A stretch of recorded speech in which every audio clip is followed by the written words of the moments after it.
பத்திரிகை தொலைக்காட்சி நண்பர்களே, மருத்துவர் பெரியவர்களே, ரசிக பெருமக்களே, நான் முதல்ல விஜயா ப்ரொடக்ஷனில் என்ன படம் பார்த்தேன்னு யோசனை பண்ணேன். பாதாள பைரவின்னு ஒரு படம் பார்த்தேன், ஞாபகம் இருக்கும். சின்ன பையனாக இருக்கும்போது கோயம்புத்தூர் பக்கத்தில் சிங்காநல்லூர்னு ஒரு ஊர் இருக்குது. அது பக்கத்தில் சென்ட்ரல் ஸ்டுடியோன்னு 1936 படம் எடுத்த ஜூப்டர் பிக்சர்ஸ் எல்லாம் இருந்ததாங்க. அந்த சிங்காநல்லூரில் அம்பாள் அரங்குன்னு ஒரு தியேட்டரில் 25 பைசா கொடுத்து முதல் பாதாள பைரவி படம் பார்த்தேன். என்.டி. ராமாராவ், மாலதி, ரங்கராவ் மந்திரவாதியாக இருப்பார். அமைதி இல்லாதன் மனமே என் மனமே அனுதினம் மாயா ஜாலத்தை போலே மனதே பிரேமை மந்திரத்தாலே அமைதி இல்லாதன் மனமே இன்னும் காதுக்குள்ளே கேட்குது. 7-8 வயசில் பாட்டு.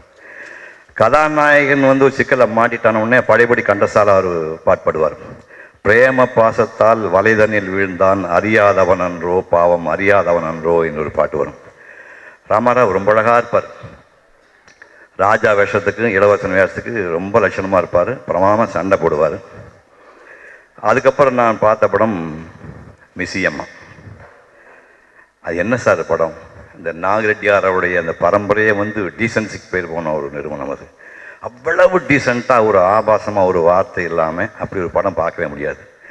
அதாவது அந்த காலத்தில் ராஜாராணி கதையும் புராண படங்கள் வந்தபோது பேரழகன் ஜெமினி கணேசன், அழகன் அல்ல பேரழகன் ஜெமினி கணேசனுக்கு வெள்ளைக்கோட்டு வெள்ளைச்சட்டை போட்டு கருப்பு டை போட்டு இந்த பக்கத்தில் ஜமுனா அந்த பக்கத்தில் சாவித்திரி எடுத்துருக்க மாதிரி ஃபோட்டோ எல்லாம் என் வயசு ஆளு நிறையா இருக்கீங்க. இந்த போஸ்டரை பார்த்தா ஜெமினி முட்டைக்கணை திறந்துட்டு இருப்பாரு, 2 பேர் எடுத்துகிட்டு இருப்பாங்க. அதான் போஸ்டர். அந்த போஸ்டர் வழியாக மிஸ்ஸியம்மா படம் ரிலீஸ் ஆச்சு. அது பிரமாமான பாட்டு ஒன்று இருக்கும். பிருந்தாவனமும் நந்தகுமாரனும் யாவருக்கும் பொது செல்வம் அன்றோ ஏனோ ராதா இந்த பொறாமை யார்தான் அழகால் மயங்காதவரோன்னு கிருஷ்ணனுக்கு எழுதின பாட்டு. ஆனால் ஜெமினிக்கு சூட் ஆயிடுச்சு. நல்லா சரிங்கப்பா, அவர் லவ் பண்ணாத பொண்ணே கிடையாது. தப்பாக நினச்சிக்காதீங்க, அவரை லவ் பண்ணாத பொண்ணே கிடையாது. அது ஒரு காலகட்டம். அந்த பாட்டுக்கு அப்புறம் சாவித்திரி அம்மா அதில் ஒரு கிறிஸ்துவ பொண்ணு அடிப்பாங்க. எனையாளும் மேரி மாதா துணை நீதே மேரி மாதான்னு தமிழ்நாட்டில் முதல் உரைத்த ஒரு கிறிஸ்துவ பாடல் அந்த பாட்டு தான். ஒரு கவனம் போட்டுட்டு ஒரு பளிங்கு மாதிரி முகத்தில் முட்டைக்கண்ணோட அதாவது சாவித்திரியை அதை வணங்கக்கூடிய அழகு, ஆபாசமான அழகில் வணங்கக்கூடிய அழகில் நடித்த ஒரு மகத்தான பெண்மணி சாவித்திரியை நடிப்பாங்க. இன்னொரு பெண் வர முடியாது நடிகர்னா அவங்க தான். அது முடிஞ்சு போச்சு. நான் சென்னை நடிகர் ஆவதற்கு முன்பு வந்த படம் இந்த நான் ஏற்றால் பாட்டு வரக்கூடிய அந்த படம் எம்கே வீட்டு பிள்ளை. அது என்ன படம் சார்? அதாவது எம்ஜிஆர் அவர்கள் வாழ்க்கையில் மறக்க முடியாத நிறுவனம் நாகரெட்டியார் நிறுவனம். ஞாபகம் வச்சுக்கணும். அவர் வாலி எழுத அந்த பாட்டு மூலமாக தான் நான் ஆணையிட்டால் அது நடந்து விட்டால் இங்கு ஏழைகள் வேதனை படமாட்டார்னு அவர் சொல்லி அப்படி ஆணையிட்டு முதலமைச்சராக காரணமான படம் அந்த எங்கள் வீட்டு பிள்ளை. அவர் ஏஜ் எல்லாம் தாண்டி அவரை சின்ன பையனா டுவைட்டு பாடி கலக்கின படம் அந்த படம். ரெட்டியார் அவர்களும் எம்ஜிஆரும் நேராக உமா தியேட்டருக்கு போகிறாங்க. கெல்லிஸ் உமா தியேட்டரில் இப்போ இல்லை. அந்த உமா தியேட்டருக்கு போய் படம் பார்க்கணும். எந்த நடிகன் தான் ஆசை இருக்காது. மக்களோட நாடகான ஸ்ட்ரைட்டாக பார்க்கலாம், நடிகனுக்கு திருட்டுத்தனமாக தான் ஒழிஞ்சு பார்க்கணும். இவர் போய் பின்னாடி நாகரெட்டியார் இவர் உட்காந்து அந்த படத்தை பார்க்குறாங்க. எங்கள் வீட்டு பிள்ளை கொண்டாடிட்டானுங்க. பார்த்துட்டு வெளியே வராரு. மொத்த தியேட்டரும் கார் முன்னாடி நிற்குது. எப்படி போவார்? சும்மா இருப்பார் அவர். அப்போ பயங்கரமாக வீரனாச்சேன். அப்படியே தாவி பாஞ்சு கார் கிட்ட போயிட்டார். திரும்பி பார்த்தா ரெட்டியாரை காணோம்.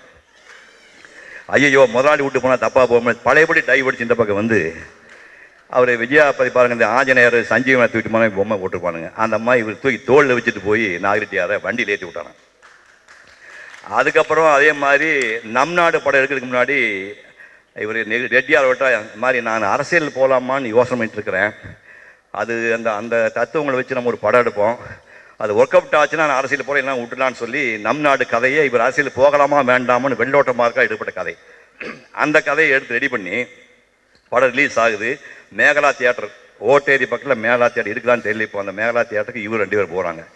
போய் பார்க்குறாங்க. வாங்க ஐயா வாத்தியார் ஐயான்னு நம்ம இந்திய சிஎம் அவர்கள் ஒரு பாட்டு பாடுற பார்த்து ஜனங்க கைதட்டின பார்த்தோன்னே நான் ஜெயிச்சிட்டேன்னு சொல்லி அன்னைக்கு முடிவு பண்ணிட்டார் நான் முதலமைச்சர் ஆக போகிறேன்னு. அதுக்கு காரணம் இந்த நாகரெட்டியார் அவருடைய படம் தான். இந்த வாகினி ஸ்டுடியோவுக்குள்ளே நான் முதல் கால் வச்சது 1966 நவம்பர் மாதம் 14ஆம் தேதி. ஏன் இவ்வளோ கரெக்டாக சொல்லணும்னு பார்க்கீங்கன்னா, நான் ஒரு 55 வருஷமாக அவர் டைரி எழுதிட்டு இருக்கேன். டைரி நேற்று பார்த்தேன். எம்ஜிஆர் அவர்களோடு நான் அந்த 1966 நவம்பர் மாதம் 14ஆம் தேதி முதல்ல நடித்தேன். நான் சோக்கரா பையன், நம்ம தூண்டு பையன் இருப்பேன். அவர் உச்சியில் இருக்கார், புகழ் உச்சியில் இருக்கார். நான் செட்டுக்குள்ளே போனால் ஒரு இருட்டில் ஒரு மூலையில் ஒரு பையன் நின்றுருக்கிறேன். நான் போய் எழுந்து நின்று வணக்கம் சொன்னோன்னே படார்னு பாஞ்சு வந்து என் கையை பிடிச்சி வணக்கம் பண்ணிட்டு ஏய் அப்படின்னாரு. அதான் எனக்கு சேர் இல்லையா, அண்ணன் நீங்கள் உட்காருங்க அப்படின்னாரு. ஒரு சேர் வந்தோடனே அந்த சேரை என்னை உட்கார வச்சுட்டு அவர் உட்கார்ந்தார். இந்த நிகழ்வு நடந்தது 1966 நவம்பர் 14. அந்த வாகினி ஸ்டுடியோங்கிறது தென்கிழக்கு ஆசியாவிலேயே அதுக்கு இணையான ஸ்டுடியோ வந்து இன்னும் வரவில்லை, எப்போதும் வராது. 13 ஃப்ளோர். தமிழ், தெலுங்கு, கன்னடம், இந்தி, மலையாளம், அந்த திலீப்குமார் ஆகட்டும், ராஜ்கபூர் ஆகட்டும், தேவானந்தா இருக்கட்டும், நர்கிஸ் ஆகட்டும், மீனவ மாதிரி ஆகட்டும், மாலா சின்ஹா இருக்கட்டும், அந்த ஸ்டுடியோக்குள்ளே கால் விடாது இந்திய நடிகர் கிடையாது. தெலுங்கு நடிகர் ராமராவ், நாகேஸ்வர் ஆரம்பித்து யஸ்வலட்சுமி இருந்து, கண்ணாம்பாலிருந்து, சாவித்திரி இருந்து, பானுமதி இருந்து, அத்தனை பேருக்கு கால்பட்ட இடம் அது. தமிழ் எடுத்துக்கிட்டு சிவாஜி, எம்ஜிஆர் இருந்து அத்தனை பேர் நடித்த ஒரு அற்புதமான இடம். அந்த இடத்துல 50 படங்களை இந்த மாமனிதர் தயார் பண்ணியிருக்கிறார். ஒரு நல்ல விஷயம் புரிஞ்சுங்க, எஸ்.எஸ். வாசன் அவர்கள் அவரே ஸ்கிரிப்ட் எழுதுவார், அவர் டைரக்ட் பண்ணுவார். ஸ்டுடியோ ஓனரில் ஸ்கிரிப்ட் எழுதி வாசன் டைரக்ட் பண்ணுவார். மாடர்ன் தியேட்டர் டிஆர்எஸ் ஸ்கிரிப்ட் எழுதுவார், டைரக்ட் பண்ணுவார். பச்சிராஜா கோயம்புத்தூரில் ஸ்ரீராமல் நாயுடு ஸ்கிரிப்ட் எழுதுவார், டைரக்ட் பண்ணுவார். ஐயாவுக்கு வந்து ஏவிஎம் செட்டியார் அவர்கள் பல படங்கள் டைரக்ட் பண்ணியிருக்காரு, ஸ்கிரிப்ட் எழுதுவார், ப்ரொடியூசராக இருந்திருக்காரு. வெறும் ஸ்டுடியோ ஓனராக இருந்துக்கிட்டு இவளுக்கு இணையாக பேர் வாங்குகிற மகத்தான மனிதர் நம்ம நாகரிகர் அவர்கள். இது என்ன தெரியுது? சத்தியத்தை கடைபிடிக்கணும், உண்மையாக இருக்கணும், கடுமையாக உழைச்சா யாரும் வரலாம் அப்படிங்கிறதுக்கு இவர் ஒருத்தர் தான் உதாரணம். திறமையெல்லாம் ரெண்டாவது தான் உங்களுக்கு. 1947 அம்பில் மாமா பத்திரிகை ஆரம்பிக்கிறாரு. பாலகன்லேருந்து பாட்டி வரைக்கும் படிக்கிற ஒரு அற்புதமான ஒரு புஸ்தகம் அது. 13 லாங்குவேஜில் 60 வருஷம் கற்பனை பண்ணி பாருங்க. ஒரு மனிதன் வாழ்நாள் முழுக்க 60 வருஷம் அம்பிலி மாமா நடத்துகிறார். அதில் வந்து சங்கர் ஒரு ஆர்டிஸ்ட், அந்த விக்ரமாதித்தன் வேதாளம் கதைக்கு படம் போடுற ஆள் சங்கரன் சொல்லி நம்ப மாட்டேங்க. நான் குழந்தையாக இருக்கும்போது பார்த்தேன். அப்புறம் பெருசான அந்த ஆள் இன்னும் வரைஞ்சிட்டு இருக்காரு. ஐயோ அவங்க உயிரோட இருக்கான்னு கேட்டு இந்த மணியன் செல்வனை கூட்டிகிட்டு போய் இப்போ சமீபத்தில் இங்கே வலசபாகத்தில் ஒரு வீட்டில், ஐயா நீங்கள் உயிரோட இருக்கீங்களா ஐயா அப்படின்னு. ஆமாம் இருக்கிறேன்னாரு. எத்தனை வருஷம் வரைகிறேன்? 60 வருஷமாக வரைகிறான்னாரு. அந்த மனுஷன் காரை தொட்டு கும்பிட்டு வந்தேன். அவர் அம்பிலி மாமாவில் படம் போட்டாள். அதுக்கப்புறம் பொம்மை உற்பத்திக்கு ஆரம்பித்தார். 1966 ஜூலை மாதம் பொம்மை உற்பத்திக்கு ஆரம்பித்தார். அப்போ தான் நான் சினிமாக்குள்ளே வந்த நேரம். விஸ்வநாத் ரெட்டி அவர்கள் அந்த பத்திரிகையுடைய ஆசிரியராக இருந்தார். பொம்மை சாரதி துணை ஆசிரியராக இருந்தார். பொம்மை வந்து அது என்னுடைய பத்திரிக்கை. நான் வளர்ந்த இடம். நான் ஒரு சாதாரண நடிகன். நான் போனோடனே பொம்மையில் படம் எடுக்கிறதுக்காக ஜெர்கின் இருக்கான்னு கேட்டாங்க. ஜெர்கின் வாங்குறதுக்கு இல்லை, காசு கிடையாது சார் அப்படின்னு. சரி பரவாயில்ல அப்படின்னு சொல்லிட்டு ஒரு வார்ட்ரோப்புகளை போய் வாகன ஸ்டுடியோலேருந்து நல்ல கோட்டு, மஞ்சள் கோட்டு ஒன்று ஜெர்கின் எடுத்து கொடுத்து, எலக்ட்ரிக் கிட்டார் கையில் வச்சு, ஒரு ஏணியை வச்சு, பேண்ட்டு மட்டும் ஒரிஜினல் பேண்ட்டை வச்சு, இந்த ப்ளூ கலர் இருந்தால் பேண்ட்டை போட சொல்லி மேலே நிற்க சொல்லி, பக்தா, இந்தியாவுடைய மிகச்சிறந்த புகைப்படக்காரர்கள் ஒருத்தர் பக்தான்னு பேர். அந்த பக்தா வந்து என்னை படம் எடுத்து, இப்போ என்னுடைய செல்ஃபோனை வச்சுருக்கேன், அந்த படம் கிட்டார் வச்சுருக்க படம் வச்சுருக்கிறேன். அந்த கட்டுரையில் ஜெமினி ஒரு லைன் டிராயிங், நான் வரைந்த ஓவியம் லைன் டிராயிங் வந்து மைசூரில் அவார்டு வாங்குச்சு. அந்த லைன் டிராயிங்கை பார்த்துட்டு என்னோடு நிறுத்த ஜெமினி அவர்கள், காதல் மன்னன் ஜெமினி கணேசன் அவர்கள் 1966 சரஸ்வதி நடிக்கும்போது, டே மாப்பிள்ள ஒரு லைன் டிராயிங் ஒன்று போட்டிருந்தேன், லைன் டிராயிங்கில் வந்து வேர்வை போட்டு வேர்வை பால் இருக்கமே வரைஞ்சதே ரொம்ப பிரமாண்டான்னு சொல்லி பாராட்டினார் அவர். அதுக்கெல்லாம் காரணம் பொம்மை. பொம்மைக்காக நான் பல நாள் ஜெமினி சர்க்கஸ் எல்லாம் போய் டிராயிங்கெல்லாம் வரைஞ்சி கொடுத்துருக்கேன். பொம்மை நான் என்னோடு வளர்ந்த ஒரு அற்புதமான பத்திரிகை. அது 32 வருஷம் அந்த பத்திரிகை நடத்தினார். அதுக்கப்புறம் மங்கைன்னு ஒரு பத்திரிகை 23 வருஷம் நடத்துறாரு. பத்திரிகை அந்த உலகத்து மேலே பயங்கர பைத்தியம். எழுத்தானாலும் சரி, படங்களில் ஒரு காட்சி ஆனாலும் சரி, ஒரு வரி ஆபாசமான வரி வந்தால் அவர் தாங்கவே மாட்டார், துடிச்சு போயிடுவார். பத்திரிகை ஒரு வரி வரக்கூடாது, ஒரு ஸ்டில் ஆபாசமாக ஸ்டில் வரக்கூடாது, படங்களில் ஒரு காட்சி வரக்கூடாதுன்னு நினச்சி அப்படி படம் எடுத்த மனிதர். காரணம் என்ன? ஒரு கிராமத்தில், ஒரு சுமாரான வசதியுள்ள கிராமத்தில் பிறந்து ராமாயணம், மகாபாரதம், பாகவதம் எல்லாம் அவர் குழந்தையா இருக்கும்போது கேட்டு கேட்டு பாட்டே பைகாட் ஆயிடுச்சு அவருக்கு. அந்த வாத்தியார் சொல்கிறாரு, ராம்ஜி சொல்கிறாரு, இவனுக்கு பாட்டே தெரிய மாட்டா, தெலுங்குல எல்லா பாட்டும் மனப்பாடம் சொல்லியிருந்தா, ராமாயணம் மகாபாரதம் இல்லை சின்ன வயசே மனப்பாடம் பண்ணவர். ஆனால் கலைத்துறைக்கு வரல. அவங்க அப்பாவோட சேர்ந்து வெங்காய வியாபாரம் பண்ணுறாரு, ரங்கூன் சிங்கப்பூர்லாம் போகிறாரு, அதோடு நிறுத்திட்டார். இந்த துறைக்கு உள்ளே அவர் வரல, வராமல் பெயரை வாங்கிய ஒரு அற்புதமான மனிதன். அவர் வாழ்ந்த வாழ்க்கைக்கு தாதா சாஹேப் பால்கே அவார்டு கொடுத்தாங்க. பல கல்லூரிகள் வந்து கௌரவ டாக்டர் பட்டம் கொடுத்துச்சு. அவ்வளோ பெரும் வாங்கின அந்த ஸ்டுடியோவில் நான் 30க்கும் மேற்பட்ட படங்களை நடித்திருக்கிறேன். அதில் ரொம்ப முக்கியமான விஷயம் என்னென்னா, சின்னப்பதே அவர்கள் எடுத்த 8 படங்களில் நான் வந்து பூஜை. நாகரெட்டியார் அவர்கள், நல்ல ஞாபகம், நாகரெட்டியார் அவர்கள் சின்னப்பதே அவர்கள் கடவுள். முருகக் கடவுளுக்கு அடுத்தது நாகரெட்டியார், அடுத்த கடவுள் எம்ஜிஆர். சின்னப்பதேவருக்கு 3 கடவுள் தான். முருகக் கடவுள், 2வது நாகரெட்டியார், 3வது எம்ஜிஆர். நான் 30 படங்கள் வந்து அந்த நடித்தேன். அதில் வந்து பத்ரகாளி படம் நம்ம சரவணன் சாருடைய நெருங்கிய நண்பர் என்னை திரையுலகுக்கு அறிமுகப்படுத்தி ஏசி திலோசந்தர் அவர்கள் தயாரித்த படம் அது. அதான் உங்களுக்கு தெரியும், கண்ணன் ஒரு கைக்குழந்தை பாட்டு மறக்க முடியாத ஹாண்டிங் சாங். இனிமேல் அப்படியெல்லாம் பாட்டு இளையராஜா போடவே முடியாது. அந்த கண்ணன் ஒரு கைக்குழந்தை வந்து கேட்டையில் அங்கே பார்த்தேல அங்கே பாட்டெல்லாம் வந்து ஒரு டப்பாங்குது பாட்டு ஒன்று வந்து, அது என்ன வேடிக்கைன்னா 5000 அடி படம் முடிச்ச உடனே படத்தை போட்டு பார்த்து அப்போல்லாம் சினிமா ரொம்ப கஷ்டமான நேரத்தில் படம் விற்று போச்சு. ராணி சந்திராங்க சொல்கிறாங்க, நான் அமெரிக்காவுக்கு போயிட்டு வந்தோடனே பேலன்ஸ் கன்சியூம் பண்ணலான்னு சொல்கிறாங்க. திருவடி சூழத்தில் ஷூட்டிங் நடக்குது. அதில் வந்து பைத்தியம் முடிச்சு போன பெண்ணை தெளிவானதுக்கப்புறம் நான் மீட் பண்ணி படிக்கல உட்காந்து பேசாமல் ஒரு சீன் வரும். பேசுனா நான் தோலுக்கு ஆசைப்பட்டு நீ இன்னொரு பொண்ணை கல்யாணம் பண்ணல, எங்கள் அம்மா கட்டாயப்பட்டு நான் கல்யாணம் பண்ணேன், தப்பாக நினச்சிக்காத, உண்மையில உயிரே வச்சுருக்கேன்னு சொல்லுவேன். ரியாக்ஷனே பண்ண மாட்டான். வீட்டில் ட்ராப் பண்ணுறமான்னு சொல்ல, பரவாயில்ல நீங்கள் உங்கள் வழியில் போங்க, நான் ஏன் வழியில் போவேன்னு. ராணிச்சந்திரா இந்த பக்கம் போவான், நான் அந்த பக்கம் போவேன். 7 பிறப்பும் இணைந்திருக்கும் சொந்தம் இந்த சொந்தம் அம்மா, வாழ்விருக்கும் நாள் வரைக்கும் தஞ்சம் முந்த நெஞ்சம் அம்மா, சாவு காயத்ரி மந்திரத்தை உச்சரிக்கும் பக்தனமா, அந்த பாட்டு பேக்ரவுண்டில் போடுவாங்க.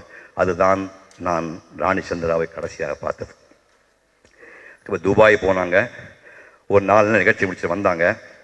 பாம்பேலேருந்து இன்றைக்கி நைட்டு வந்தே ஆகணும், வந்தால் தான் நாளைக்கு அமெரிக்கா புறப்பட்டு போகணும். ஃப்ளைட் எதுவும் கிடைக்கல.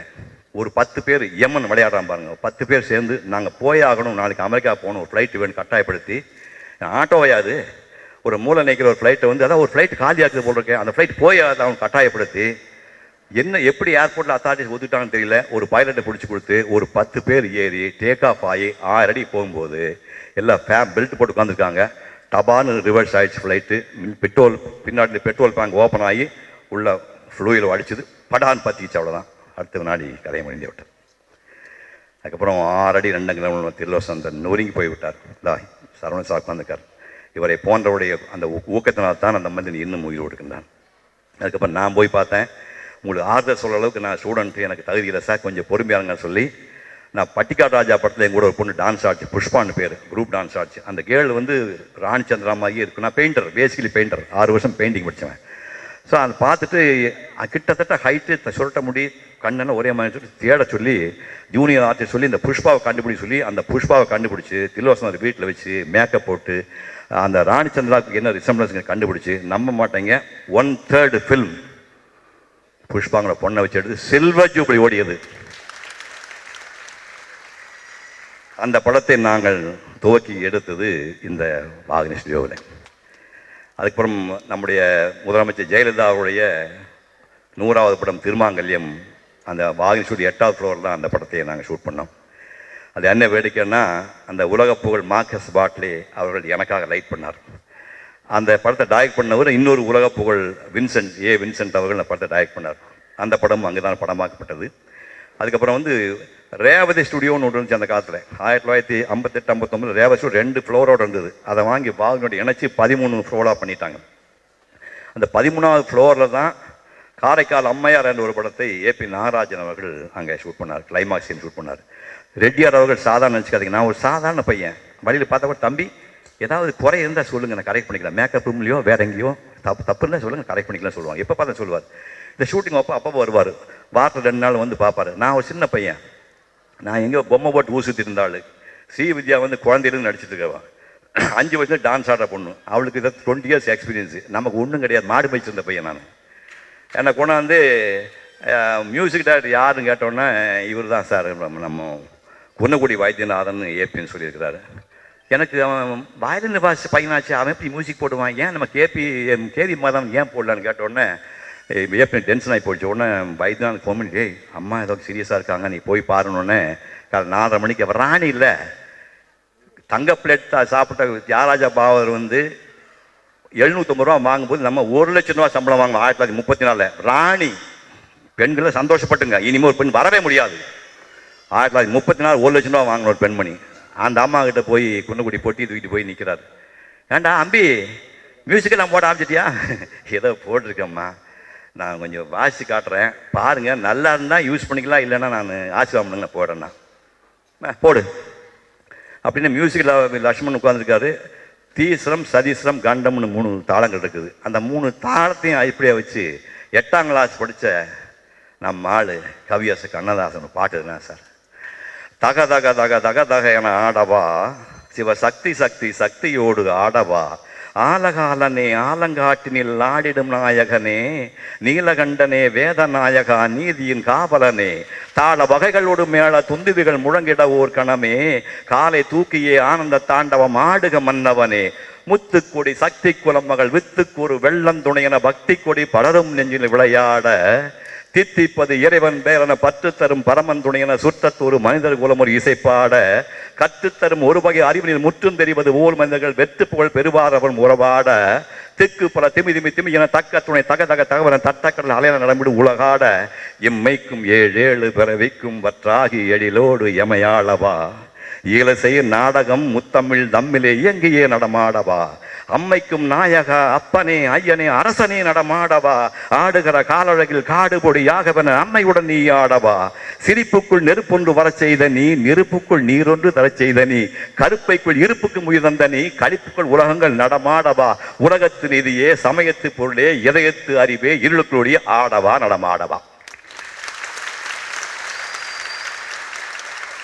1972 நான் பாடின பாட்டு கண்ணதாசன் பாட்டு. இதுக்கப்புறம் இந்த கிளைமாக்ஸ் இருக்குது. ஜெமியில் ரெக்கார்ட் பண்ணுறாங்க. வைத்தி 64 வயசு ஆகுது, எனக்கு மூச்சு முட்டுது, இவ்வளோ துரித கதையில் போட்டிருக்கிய, யார் ஆட போகிறாங்க? ஆமாம் அந்த வித்யா வந்து எம்எல்ஏ பொண்ணு தானே, அது தெரியும், 5 வயசுல ஆடி இருக்குது. அந்த சிவன் வேஷம் பாடுற ஆடி சொல்லவே இல்லையே, அது இந்த கோயம்புத்தூர் பையன் போட்டான், அவன் பேர் என்ன சிவகுமார்ண்ணா, அவனுக்கு டான்ஸ் தெரியுமாண்ணா, தெரிஞ்சுக்குமா? எது தெரிஞ்சுக்குவானா? இனிமே டான்ஸ் தெரிஞ்சு ஆட போகிறான் ஏபிஎன் சத்தியமாக நான் சாரை கூட நீ பாட்டை எடுக்கவே மாட்டேன், எனக்கு தெரிஞ்சு போச்சு அப்படின்னாரு. உன்னை நம்ம அந்த பக்கம் ஏபிஎன் தோல் கை போட்டார். உன் நிலைமையை பார்த்தே எப்படி ஆகி போச்சுன்னு. உனக்கு வேஷம் நடராசன் வேஷம், உனக்கு டான்ஸ் பற்றி எதுவுமே தெரியாது, அப்புறமா ஆட போகிறான். மகனே என்ன பண்ணுவே தெரியாது, 15 நாள் டைம் கொடுக்குறேன், நீ ரெடின்னு சொன்னால் ஷூட்டிங்னாரு. நம்ப மாட்டேங்க. வித்யாவை டெய்லி உட்கார வச்சுட்டு ஒரு பாம்பே டவல் கொண்டு போய் காலை 9 மணி சாயங்காலம் 6 மணிக்கு தவலை புளிவேன், எதில் வேர்வியில் புளிவேன். 15 நாள் முடிச்சுட்டு ஆடுன இன்னைக்கு ஜெயாடியில் அடிக்கடி போடுறாங்க பாருங்கள். என் வாழ்க்கையிலே மறக்க முடியாத பாட்டு அந்த பாட்டு, காலைக்கால் அம்மையால் வரக்கூடிய பாட்டு. அதெல்லாம் வந்து நான் இந்த ஸ்டுடியோவில் தான் படமாக்கினேன். இப்போ நம்ம எண்டுக்கு வந்துடலாம். சின்னப்ப தேவர் அவர்கள், நாகரெட்டியார், எம்ஜிஆர் 3 பேர் தெய்வீக நண்பர்கள். அப்படிமா இனிமேல் நம்மளாம் இருக்க முடியுமான்னு தெரியல. ஜூபிட்டர் பிக்சர்ஸில் 1936 முருகன் வேஷத்தில் எம்ஜிஆர் டான்ஸ் ஆடார். முருகன் வேஷத்தில் கடவுள் வேஷத்தில் டான்ஸ் ஆடு, சிவன் வேஷத்தில் டான்ஸ் ஆடுற முருகன் படத்தில் அவரை கூப்பிட்டு ஏஎஸ்ஏ சாமி அவர்கள் ராஜ்குமாரி படத்தில் ஹீரோவை போட்டார். இவருக்கே ஹீரோ சான்ஸ் முதல் வருது. ஆனால் அப்போ அந்த ராமநாதபுரம் கோவை பெல்ட்டில் ஒரு கோதாப்பட்டினா ஜிம், உங்களுக்கெல்லாம் ஜிம் சொன்னால் தான் புரியும். ஜிம்மில் வந்து உடற்பயிற்சி சாலை வச்சு தேவை நடத்திருக்காரு. அப்படியே கருங்கல்மாக இருப்பார் அவர். எம்ஜிஆர் அடிக்கடி போய் பார்க்குறாரு. பார்த்துட்டு அருமையான ஆள் சொல்லிட்டு, என்னுடைய படத்தில் ஹீரோ நிற்க வேண்டும் என்றால் ஒரு வில்லன் ஸ்ட்ராங்கான ஆள் வேணும்னு சொல்லிட்டு ஃபைட்டுன்னு போட்டால் நான் சின்னப்ப தேவரோட போடணும்னு சொல்லி சண்டை போட்டு முதல் படத்திலே சின்னப்ப தேவருக்கு வாங்கிப்பார். அப்படி ஆரம்பித்து அதே சின்னப்ப தேவர்கள் சென்னைக்கு வரும்போது அங்கே கோயம்புத்தூர் பக்கம் வந்து தேவமார் பெண்களெல்லாம் வந்து மாடு வாங்கி பால் கறப்பாங்க. ஒவ்வொருத்தர் வீட்லேயும் ஒரு 1000 வந்து கடன் வாங்கி கைமாற்ற வாங்கி 1 லட்சம் ரூபா பணத்தை வாங்கிட்டு வந்து இந்த கிரேட் மேன் நாகரியார்கிட்ட கொடுத்து கால் விழுந்து, முதலாளி நான் முதல் படம் எடுக்க ஆசைப்பட்றேன், படம் முடிவு வரைக்கும் நீ எங்கிட்ட காசு கேட்கக்கூடாது என்று சொல்லி எடுத்த படம் தாய்க்கு பின் தாரம்.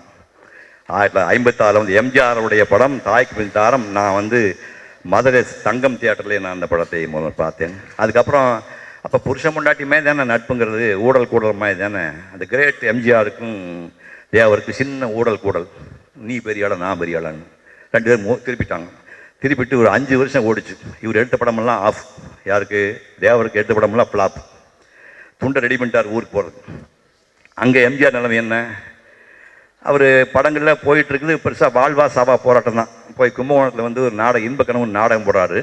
அந்த நாடகத்தில் குண்டுமணின்னு ஒரு ஆள், நடிகர்கள் பாருங்கள், தன்னோட நடிப்பை காட்டுக்கு குண்டுமணிங்கிற எம்ஜிஆர் அப்போ 3 மடங்கு வெயிட் இருப்பார். அந்த குண்டுமணியை தூக்கி கீழே போடும்போது காரில் போட்டு கார் உடஞ்சி போச்சு. எந்த காலத்துலையுமே நடிகனுக்கு ஆபத்தமா close, MGR close, MGR close தான் சொல்லுவாங்க. அப்படி சொன்ன போது 6 மாதம் ஆகும் எம்ஜிஆர் டியான்னு சொன்னாங்க. இல்லை, புரூக்லின் எப்படி வந்து அந்த பால் பேப்பர் பால் ரோட் போகிற அதே எம்ஜிஆர் 6 மாதம் ஆகுன்னு சொன்ன 4 மாதத்தில் அதே காலை ரெடி பண்ணி அதே குண்டுமணியை கூட்டிகிட்டு வந்து இதே வாகன் ஸ்டூடியோவில் அந்த 2 வெள்ளை மாடு முட்டும் இல்லையா அந்த இடத்துல நின்று குண்டுமதி தோளில் வச்சு 4 ஆங்கிளில் ஃபோட்டோ வச்சு எடுங்கடா ஃபோட்டோன்னு சொல்லி இதோ எம்ஜிஆர் வந்து விட்டான், மீண்டும் வந்து விட்டான், எம்ஜிஆர் ஒழிய மாட்டான் அப்படி ஃபோட்டோ எடுத்துட்டு ரெடி பண்ணிட்டு இருக்கிறாங்க. பக்கத்தில் தேவர் போகிறாரு ரெடியார்கிட்ட போய், ஐயா என்னையா துண்டை கையில் வச்சுருக்கேன்? இல்லை ஊருக்கு போகிறேன், துண்டை போய் தோல் போடலான்னு வந்திருக்கேன். என்னாச்சு? ஒன்றும் எடுவில்ல, எல்லாம் விட்டா உடனே காசில் விட்டாச்சு, ஊருக்கு போனேன். பைத்தியக்காரா, நீ 4 பாட்டு ரெக்கார்டு பண்ணு பார்த்துக்கலாம் சொல்லி ரெக்கார்டிங் தேட்டரில் காசெல்லாம் வேண்டாம் ரெக்கார்ட் பண்ண சொல்லி 4 பாட்டு ரெக்கார்ட் பண்ணுறாங்க. ரெக்கார்டிங் போயிட்டுருக்கு. இவர் குண்டுமைத்தி தோளில் வச்சுட்டு போட்டுட்டு இருக்கிறாரு. 2 பேருக்கு தகவல் கிடைக்கிது. எம்ஜிஆர் வந்து எம்ஜிஆர் தேவர் வந்து ஆண்டவனே கூப்பிடுவார். ஆண்டவனே அப்படிம்பாரு, அண்ணன் தான் கூப்பிடுவார். ஆண்டவனே என்ன பண்ணுறீங்கண்ணா? அதாண்ணா காலை ஒழிஞ்சு போய் சொன்னாங்க, இல்லை கால் வந்து காட்ட ஃபோட்டோ எடுத்துக்கண்ணா. நீங்கள் என்ன பண்ணுறீங்க? நான் சாங் ரெக்கார்டு பண்ணுறேண்ணே. சரி, ரெக்கார்டிங் முடிச்சிட்டிங்களா? முடிச்சுட்டேன். கேட்கலாமா? வாங்க கூட்டி போகிறோம். 5 வருஷம் சண்டை போட்டு போய் உட்கார்ந்தாங்க. பாட்டை கேட்டாங்க. அண்ணா பாட்டு பிரமாதமாக இருக்குண்ணே, யாருண்ணே நடிக்கிறாங்க? ஒரு கன்னட ஆக்டர் நடிக்கிறாரு. ஏண்ணா இவ்வளோ நல்ல பாட்டு போடுறீங்க, கன்னட ஆக்டராக போடுறீங்க, எவன் நடிக்க மாட்டேங்கிறா, நான் பண்ணுறது? ஏண்ணே நான் இல்லையா? நினச்சி பாருங்க, நான் இல்லையான்னு கேட்டோம். 2 பேர் கட்டிப்பிடி காதலிட்டாங்க. மீண்டும் இணைந்தார்கள். தாய் சொல்லை தட்டாதே 1961 வந்தது. அதுக்கப்புறம் தொடர்ந்து அவங்க ஒரு கிட்டத்தட்ட 16 படம் ஒரு ப்ரொடியூசருக்கு தொடர்ந்து 16 படம் எம்ஜிஆர் எடுத்து கொடுத்து மகத்தான படம்.